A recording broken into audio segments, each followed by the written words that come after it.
Étant dans le cadre du module technique de recherche d'emploi, nous vous proposons aujourd'hui une activité d'application et ce, dans le but de capitaliser les connaissances qu'on a étudiées au préalable.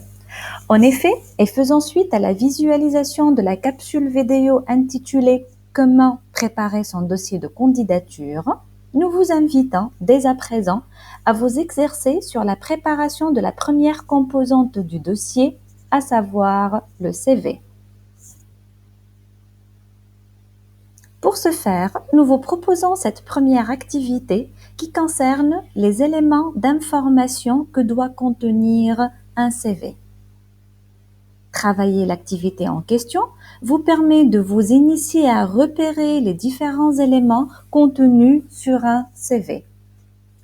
Pour pouvoir accomplir le travail demandé, il vous faut l'output de l'activité précédente, c'est-à-dire votre bilan personnel qui vous servira de guide pour l'élaboration du présent travail. Quant à la durée estimée pour accomplir l'activité, il convient de compter une petite heure une fois que vous avez procédé à la collecte de toutes les données nécessaires.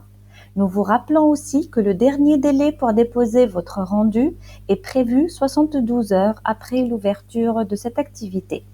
Nous vous prions de bien vouloir respecter les délais afin d'assurer un enchaînement cohérent pour la suite du module. Nous précisons que tout retard occasionné ne pourrait être récupéré.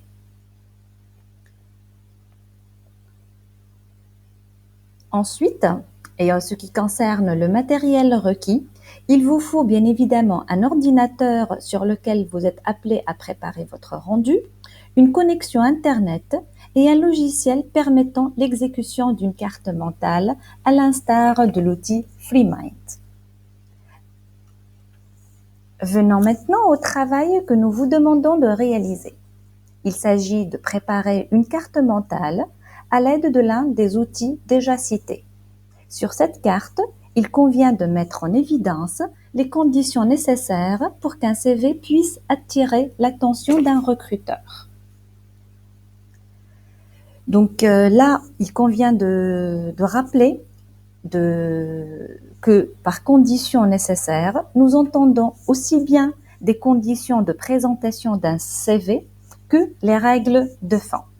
Donc par conditions de présentation, nous visons tout ce qui est normes de présentation, à savoir les outils utilisés, les polices, la taille, le nombre de pages maximum d'un CV, etc. Mais aussi et surtout, les règles à respecter au niveau du fond d'un CV, en l'occurrence les composantes obligatoires et les composantes facultatives. Donc tout ce qui est composante obligatoire, il faudrait aussi prendre en considération l'ordre de l'apparition des rubriques. Et cet ordre-là va nous renvoyer à une typologie qu'on doit aussi préciser au niveau de cette carte mentale. On résume donc le travail demandé. Donc, vous êtes tenu à rendre donc un livrable qui consiste en une seule carte mentale. Que doit-elle contenir cette dernière? Donc, elle doit contenir des normes de présentation matérielle du CV, des normes aussi qui concernent le fond d'un CV. Ces deux éléments donc vont nous renvoyer sur une typologie des CV élaborés. Donc j'espère que l'activité elle est bien explicite. Donc je reste à votre disposition si vous aurez besoin d'informations complémentaires. Je vous rappelle aussi qu'il est possible de poser toutes vos questions sur la plateforme, sur le forum dédié à cette activité. Et j'insiste sur le respect des délais de rendu de votre travail. Donc, je vous remercie pour votre attention et je vous souhaite un bon travail.